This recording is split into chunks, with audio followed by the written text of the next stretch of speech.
দেখুন, যদি আপনার মনে সর্বদাই কিছু না কিছু টেনশন, চিন্তা এগুলি লেগেই রয়েছে, সর্বদা মানসিক উদ্বেগ লেগেই রয়েছে, যারা সবসময় মনমরা হয়ে বসে থাকে, কোনো কাজ করতে তাদের ভালো লাগে না, মন সর্বদা খারাপ থাকে। দেখুন, বহু মানুষ এমন হয়ে থাকেন, যারা মনে সর্বদা কিছু না কিছু উৎকণ্ঠা, উদ্বেগ তাদের মধ্যে দেখাই যায় তাদের মনের মধ্যে।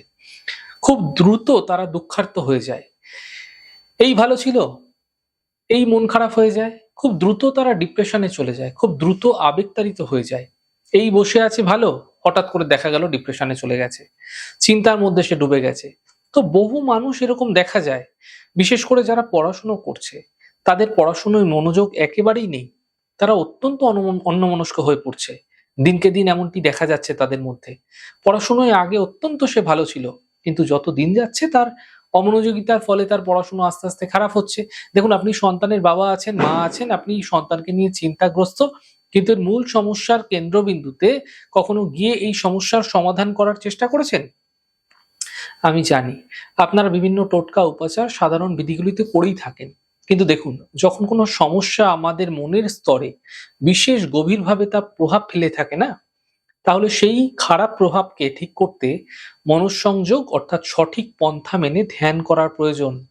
ধ্যানের মাধ্যম দিয়ে আপনারা আপনাদের বিভিন্ন ধরনের মানসিক অস্থিরতা, চঞ্চলতা, মনঃসংযোগের অভাবকে ঠিক করতে পারেন এবং এই সমস্যার সঠিক সমাধান পেতে পারেন।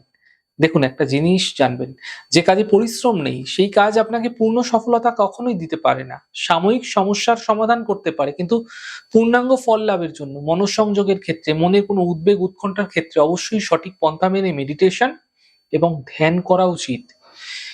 এমনটি না করলে মনের গতি প্রকৃতি কখনোই ঠিক হবে না।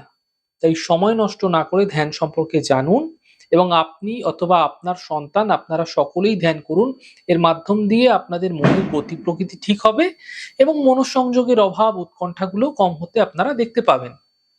যদি ধ্যান সম্পর্কে কোনো কিছু জানার রয়েছে, তাহলে আপনি নিচে দেওয়া স্ক্রলে যে নাম্বারটি যাচ্ছে, এই নাম্বারে আপনারা আমার সঙ্গে সরাসরি কিন্তু যোগাযোগ করে এই বিষয়ে কথা বলতে পারেন।